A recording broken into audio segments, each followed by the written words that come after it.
Hello students, welcome to KDP online classes. आज हम जो अध्याय पढ़ने वाले हैं वो है भाषा। यह अध्याय कक्षा सेकंड, थर्ड और फोर्थ तीनों क्लासों में है ग्रामर की बुक में। तो तीनों क्लासों के लिए ही ये चैप्टर बहुत महत्वपूर्ण है, बहुत इम्पोर्टेंट है। तो आज हम ऑनलाइन क्लास के माध्यम से भाषा का रूप, भाषा का प्रकार, भाषा किस प्रकार हमारे दैनिक जीवन में यूज़ होती है, उस सभी की जानकारी हम इस अध्याय से लेंगे। तो हम स्टार्ट करते हैं। हम अपने दैनिक जीवन में देखते हैं कि हम अपने दोस्तों के साथ बात करते हैं, अपने पिता से हम जेब खर्च के लिए पैसे मांगते हैं, अपनी माता से हम खाना मांगते हैं, चाय बनाने के लिए बोलते हैं, हमारे दादा दादी हमें कहानियाँ सुनाते हैं। क्लास में जब हम जाते हैं तो हमारा टेस्ट होता है, हम निबंध लिखते हैं। तो ये सारे के सारे भाषा के ही रूप हैं।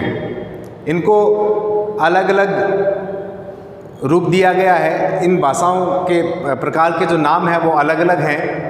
वो क्या है हम देखते हैं। सबसे पहले हम देखते हैं भाषा। दो व्यक्तियों के मध्य अपने विचारों का आदान प्रदान करने का माध्यम भाषा कहलाता है। भाषा के प्रकार, भाषा के मुख्य रूप से 3 प्रकार होते हैं: मौखिक भाषा, लिखित भाषा और सांकेतिक भाषा। अब मौखिक भाषा क्या है?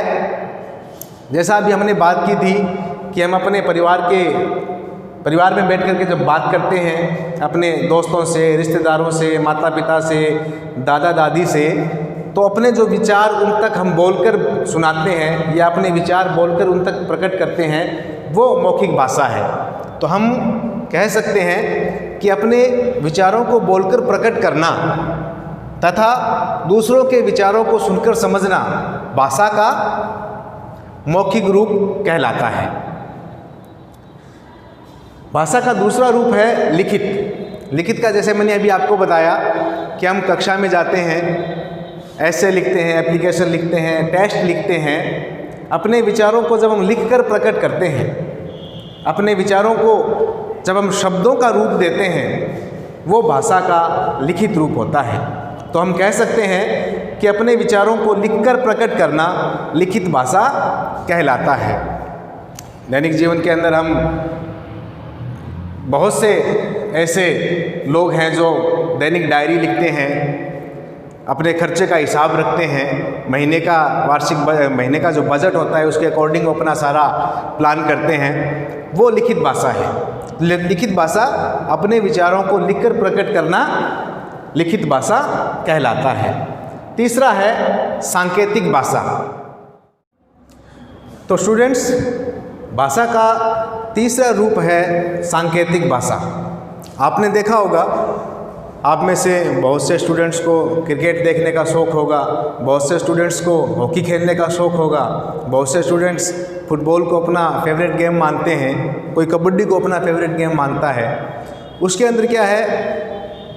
रेफरी होता है। क्रिकेट में अंपायर होता है, फुटबॉल में रेफरी होता है। तो उसे जब भी अपनी कोई बात बोलनी होती है तो खिलाड़ी इतने दूर दूर होते हैं कि प्रत्येक खिलाड़ी तक वो बोलकर अपनी भाषा, अपनी बात को पहुंचा नहीं सकता। इसलिए वो कुछ संकेतों का यूज़ करता है और उन संकेतों को देख करके खेलने वाले खिलाड़ी उनकी बात को समझ जाते हैं और उनकी बात का अनुसरण करते हैं।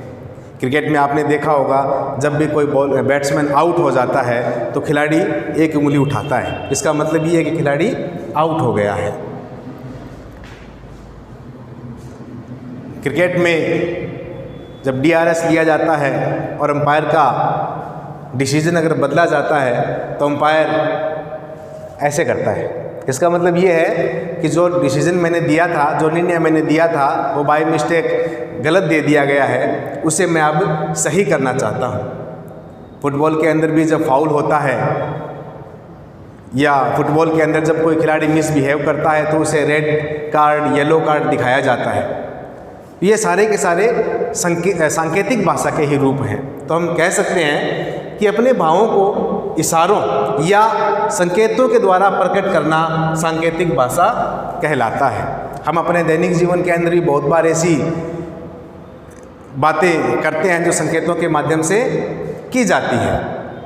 इसलिए भाषा के 3 रूप होते हैं: मौखिक रूप, लिखित रूप और सांकेतिक रूप। मौखिक भाषा, लिखित भाषा और सांकेतिक भाषा। उसके पश्चात आता है लिपि। लिपि क्या है? प्रत्येक भाषा अलग अलग चिन्हों में लिखी जाती है। प्रत्येक भाषा को लिखने का अपना एक अलग रूप होता है, अपना एक अलग स्टाइल होता है। उस स्टाइल को, उस चिन्हों को लिपि कहते हैं। जैसे ध्वनियों के लिखने के लिए निश्चित किए गए चिन्हों को लिपि कहते हैं। एग्जाम्पल के तौर पर हम देख सकते हैं कि हिंदी भाषा देवनागरी लिपि में लिखी जाती है। ये जो सारी मैंने बोर्ड पर लिखा हुआ है, ये सारे के सारे देवनागरी लिपि के अंतर्गत लिखे गए हैं। अंग्रेजी में हम देखते हैं ABCD, ये सारी के सारी लिपि रोमन लिपि कहलाती है।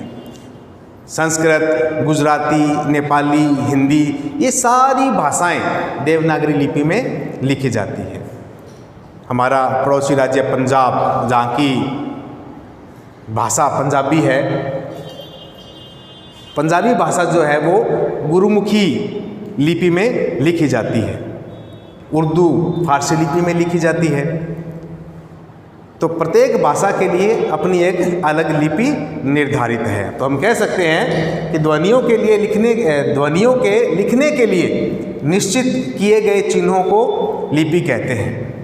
उसके पश्चात नेक्स्ट टॉपिक है व्याकरण, ग्रामर। ग्रामर क्यों जरूरी है? भाषाएं जितनी भी है, उन भाषाओं को समझने के लिए, उन भाषाओं को सही इस्तेमाल करने के लिए हमें व्याकरण का ज्ञान होना ज़रूरी है। अगर हमें व्याकरण का ज्ञान नहीं होगा तो हम उस भाषा का उच्चारण गलत करेंगे, उस भाषा को गलत लिखेंगे। एग्जाम्पल के तौर पर मैं कह सकता हूँ कि मनीष खाना खा रही है। तो अगर हमें व्याकरण का ज्ञान है तो हम कह सकते हैं कि ये सेंटेंस गलत है। मनीष खाना खा रही नहीं है, मनीष खाना खा रहा है। सुनीता गाना गा रहा है, तो सुनीता गाना नहीं गा रहा, सुनीता गाना गा रही है। तो ये तभी संभव है जब हमें व्याकरण का सही इस्तेमाल करना आता हो, व्याकरण का सही ज्ञान हो। व्याकरण के अंदर बहुत से टॉपिक है, उसकी चर्चा हम आगे करते चले जाएंगे। संज्ञा, सर्वनाम, विशेषण, क्रिया, लिंग, कारक, वचन, इन सब का अध्ययन हम बाद में करेंगे। लेकिन अभी के लिए व्याकरण किसे कहते हैं इसे ही समझ लीजिए तो पर्याप्त है कि भाषा को शुद्ध रूप का ज्ञान कराने वाले शास्त्र को व्याकरण कहते हैं। अर्थात अगर हमें व्याकरण का ज्ञान है तो हम भाषा का सही इस्तेमाल कर सकते हैं, भाषा का सही यूज कर सकते हैं। नेक्स्ट टॉपिक हमारा है बोली। नेक्स्ट टॉपिक है अपना बोली। बोली क्या है? बच्चों, भारत जो है वो एक बहुत बड़े भूभाग में सिमटा हुआ है। भारत का क्षेत्रफल बहुत बड़ा है। यहाँ पर 1600 से अधिक भाषाएं या बोलियाँ बोली जाती हैं। बोली क्या है? बोली और भाषा में डिफरेंस क्या है? बोली और भाषा में अंतर क्या है? भाषा का अपना व्याकरण होता है, भाषा का अपना काव्य होता है, भाषा का अपना इतिहास होता है। बोली क्या होती है? सीमित क्षेत्र में बोली जाने वाली भाषा लिपि कहलाती है। एक छोटे से क्षेत्र में बोली जाने वाली भाषा लिपि कहलाती है, बोली कहलाती है। सीमित क्षेत्र में बोले जाने वाली भाषा लिपि कहलाती है। एग्जाम्पल के तौर पर हम देख सकते हैं कि भोजपुरी एक बोली है, ब्रज भाषा एक बोली है, अवधी, मगधी, ये सारी बोलियां हैं। ये एक सीमित क्षेत्र में ही बोली जाती है। इसका प्रभाव उस क्षेत्र से निकल जाने के बाद समाप्त हो जाता है। तो हमारा फर्स्ट चैप्टर भाषा समाप्त होता है। उससे रिलेटेड 3 क्वेश्चन है, ये आपको अपनी होमवर्क वाली नोटबुक में करना है। फर्स्ट क्वेश्चन है, भाषा किसे कहते हैं, ये मैंने इस वीडियो में आपको बताया है। लिपि किसे कहते हैं, ये भी मैंने आपको इस वीडियो में बताया है। व्याकरण किसे कहते हैं, ये भी मैंने आपको इस वीडियो में बताया है। इन क्वेश्चंस का आंसर आपको अपनी होमवर्क नोटबुक में करना है। इसके साथ साथ मैं आपको एक बात और कहना चाहूँगा, डियर स्टूडेंट्स, वर्तमान में हम सभी कोरोना नाम की बहुत भयानक महामारी से लड़ रहे हैं।